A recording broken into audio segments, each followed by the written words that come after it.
my name is Michelle, and for my injury prevention presentation, I have chosen to do the sport of boxing. More specifically, I have chosen to do male professional boxing.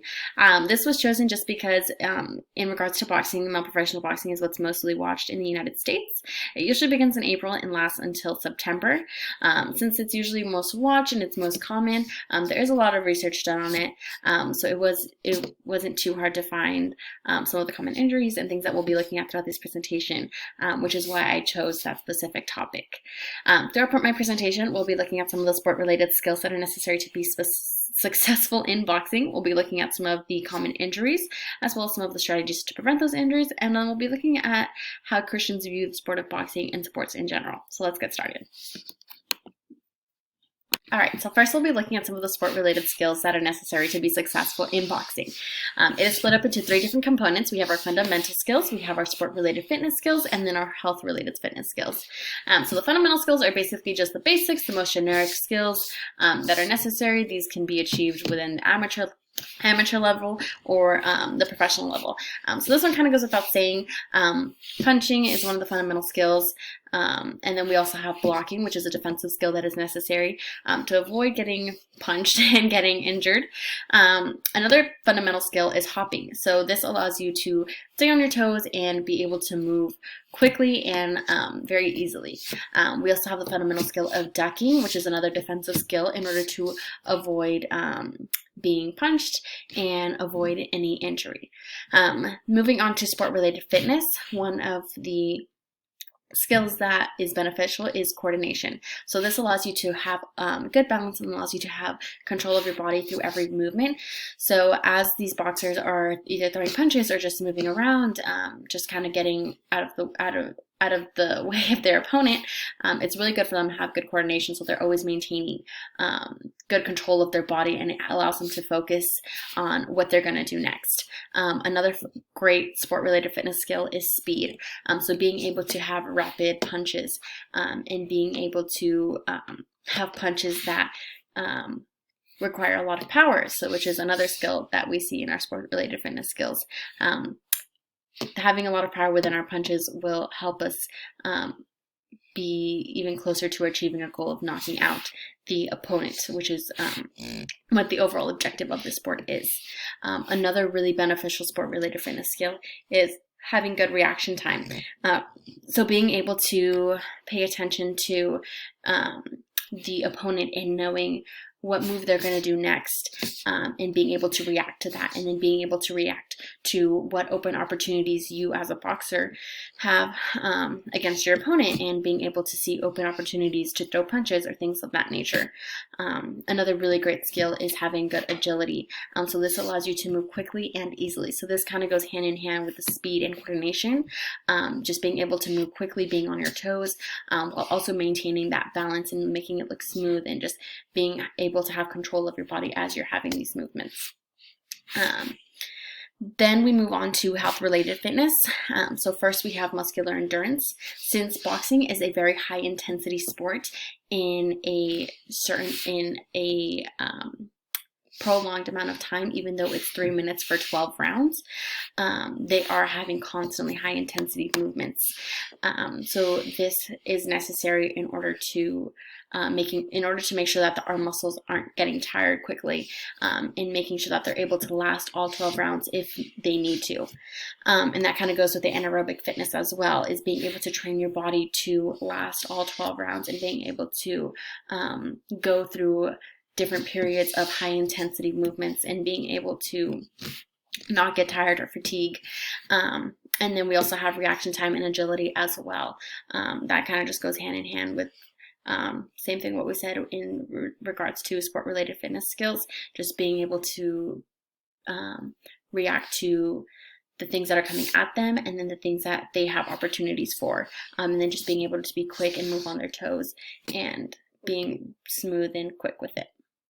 So now that we've looked at some of the sport-related skills, let's move on to looking at what some of the common injuries. So now that we've looked at the sport-related skills, let's move on to looking at what the common injuries are. One of the most severe injuries that we see are brain injuries. Some of the acute brain injuries that we see are concussions or intracranial hemorrhage. Those ones aren't as severe, but those ones are usually the most common ones, just because the objective of boxing is to knock out your opponent, and the best way to achieve that is to throw punches or jabs to the head. We also see sometimes chronic traumatic brain injuries, which include punch-drunk syndrome, which is a syndrome which is a result of repeated concussions or repeated blows to the head that has resulted in weak limb movements of your lower limbs, disruption within the gait cycle, and has caused very severe damage within the lower limbs and can be very permanent and very severe. In addition to that, we also have seen some nerve loss. Those are a lot more severe cases, however, they do still occur, and sometimes jabs to the head and blows to the head can sometimes even be deadly within the sport of boxing.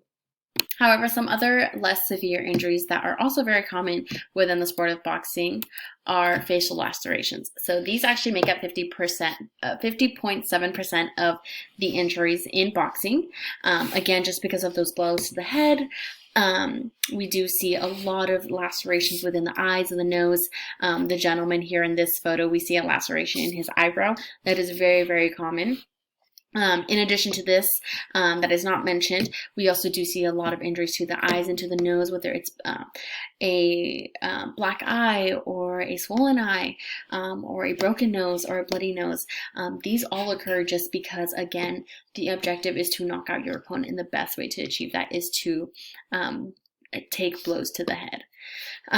We also see some hand injuries, obviously, because another objective is to knock out your opponent by punching. So we'll sometimes see soft tissue damage, and then we'll also sometimes see fractures of the metacarpal and carpal bones, just because with all that power that they're putting into their punches, it can cause some pretty severe damage to their hands. Common hand injury that we see is boxer's knuckle. So this is a severe injury to the joint capsule within the fist, usually within the middle finger. So if you see here, we can see that the joint is out of place and it has caused severe injury. So this is very, very common within the sport of boxing. So now that we've looked at some of the injuries that we see within the sport, let's look at some of the ways we can prevent these injuries. So some of the current measures that are being taken within the sport of boxing to prevent injury are having a ringside physician that is allowed to authorize the termination of a match if an individual is severely damaged, or if they feel like it is just way too unsafe for them to continue the match. These boxers also have to go through multiple pre-fight medical examinations just because of the amount of injuries that they suffer every match. They do want to make sure that they are healthy and stable enough to go through another match. We also see the use of mouth guards. We don't very likely usually see any dental damage, and that's because of these mouth guards. And then we also do see a suspension of activity for these individuals who have suffered from any injuries. Just depending on how severe the injury is, depends on how many days they take off. Some of the things that I came across while I was doing my research was the suggestion to have better equipment. So one of the suggestions that I noticed was having an addition of protective headgear in order to prevent any brain or head injury. They also suggested having better and heavier padded gloves in order to prevent those hand injuries. And though these are beneficial, they may not be very effective, just because we do see a lot of sports who do have protective headgear who have athletes who are still constantly suffering from brain injury and concussions and things of that nature.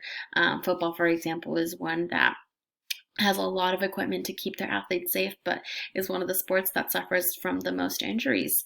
And then also having heavier and better padded gloves will be beneficial for that individual themselves, but it will only hurt the opponent even more, which could lead to more injuries. Some other strategies, we're looking at ways to upgrade the current measures that they have. So better educating the ringside doctors in treating ringside trauma. So just allowing them to have better knowledge within ringside trauma and not just specific injury and not just overall general injuries, but more specifically ringside injuries and things of that nature. They also suggested upgrading training and conditioning in order to train train the boxers and their bodies to take hard blows. And though that is currently a measure that is being taken, it is always better to upgrade that in a way. And another upgrade was by improving defensive techniques. So the only way you're going to avoid any injury is by not getting hit. And that really depends on how good your defensive skills are as an athlete. And so just taking the time to really train on those defensive skills and those defensive techniques and improving on those in order to prevent injury if the sport is to continue. Another thing that caught my eye was the suggestion of having a uniform system of regulations. It seems as though not every state has the same set of rules and set of regulations as they should. So it's best for them to come up with a set of rules, a set of measures that need to be taken before the matches can begin, what mental state they need to be in, how healthy they need to be in, their medical records, things of those natures, and just having a uniform system of regulations so that way we can lower the risk of injuries all across the board. Overall, boxing is a very dangerous sport. It does result in a lot of injuries. And there were a lot of suggestions in journals being made about banning the sport of boxing. However, boxing is an outlet for a lot of people, just like any other sports. Every sport comes with its risks and its dangers. But now we want to look and see how Christians view the athletic world and see how they view sports in general. So let's take a look at that. So 2 Timothy chapter 2, verse 5 states, "And also if anyone competes in athletics, he is not crowned unless he competes according to the rules." So this is very important because going back to that system of regulations, it's really important that a uniform system of regulations does come in place so that way these athletes know what exactly the rules are and that they're not having to constantly change those rules and change their ways depending on where they're at. And I saw this more so as not only just the rules of the sport itself, but the rules of being a Christian and just being able to remind yourself that you have to live a life that honors God and making sure that you are not putting yourself above God and not praising yourself above God when you do well in whatever sport it is that you do. 1 Corinthians chapter 10, verse 31 then says, "So whether you eat, drink, or whatever you do, do all to the glory of God." So that kind of goes hand in hand with that I was just saying, just living a life that honors God and just reminding yourself that God is above all and, you should always be praising Him and thanking Him for your blessings and thanking Him for all that you achieve and not putting that on yourself. Then we also have Matthew 5, verse 44, which says, "But I say to you, love your enemies. Bless those who curse you, do good to those who hate you, and pray for those who spitefully use you and persecute you." This one was really important just because in the sport of boxing, we do see the little weigh-ins that we see, and we see the opponents really kind of just go at each other and just really show a lot of anger and a lot of hate towards each other. And though it may just be for media and things of that nature, it's really important to remind the athletes that you should always love your enemy, always love your opponent. It should never be your goal to hurt them. It should never be your goal to want to see them lose or want to see them fail. And though they are your opponent, that is okay, but you should still love them because you are still a Christian. You are still a child of God. And overall, we should be godlike in everything that we do. That includes sports, and that includes the sport of boxing. Thank you for taking the time to watch my presentation.